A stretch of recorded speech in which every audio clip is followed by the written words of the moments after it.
Прежде чем я покажу вам самые удобные способы хранения постельного белья, позвольте спросить, те постельные комплекты, что есть у вас, вызывают ли они вашу радость? Вам нравится смотреть на них, нюхать, прикасаться к ним? Это важно, ведь любимое постельное белье всегда приятно стирать, гладить, складывать и застилать ими постель. Поэтому первое, что я вам предлагаю сделать перед организацией хранения постельного белья, это пересмотреть его на предмет наличия радости. Всем привет! Меня зовут Саша.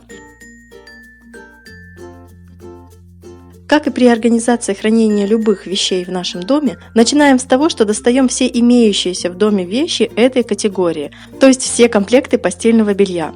Новые, старые, еще не распакованные и застиранные до дыр. Доставайте все. Все комплекты должны лежать перед нами на горизонтальной поверхности. Так нам будет проще оценивать важность и полезность каждого из них. Посчитайте, сколько комплектов вам нужно. В среднем на одну кровать достаточно 2 комплекта постельного белья, которые мы используем по очереди. При пересмотре вашего постельного белья может выясниться, что некоторые комплекты не используются, так как не подходят по размеру в связи с заменой мебели. К примеру, у нас раньше не было комплектов постельного белья на 1,5-спальную кровать, но в связи с появлением новой мебели возникла необходимость в таких комплектах. Поэтому я заказала новые 1,5-спальные комплекты на сайте Василёк.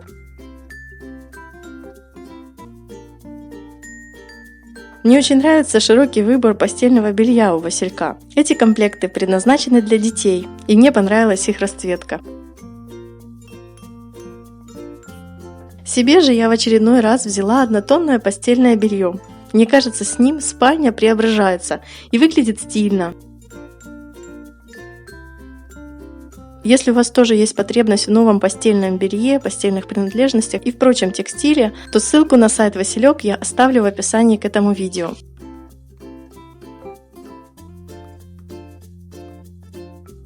Хранить постельное белье желательно рядом с местом его использования, то есть в шкафу или комоде рядом с кроватью.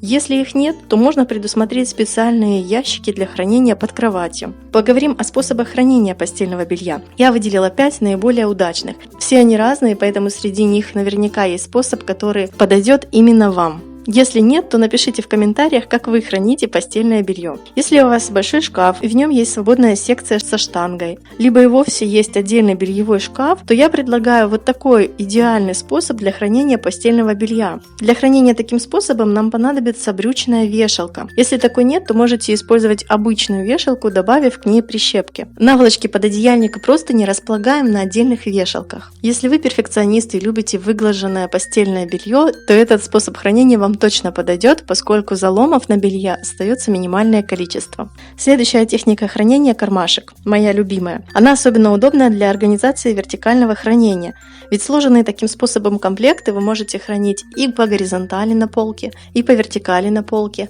и в выдвижном ящике. Даже самый большой комплект при этом складывается очень компактно, и что самое главное, нужный нам комплект мы легко достаем с полки, и при этом остальные комплекты не вытягиваются следом.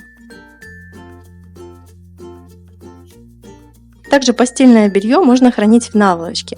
Тут комментарии излишние. Я думаю, многие используются этим способом.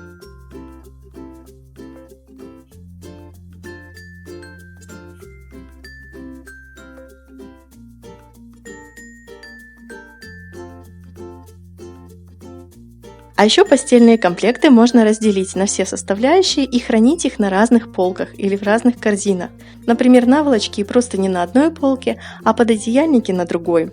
Этот способ особенно подойдет, если в доме есть маленькие дети, способные испачкать одну часть комплекта, например, простынь, и вам можно легко найти ей замену, при этом не меняя весь комплект постельного белья целиком.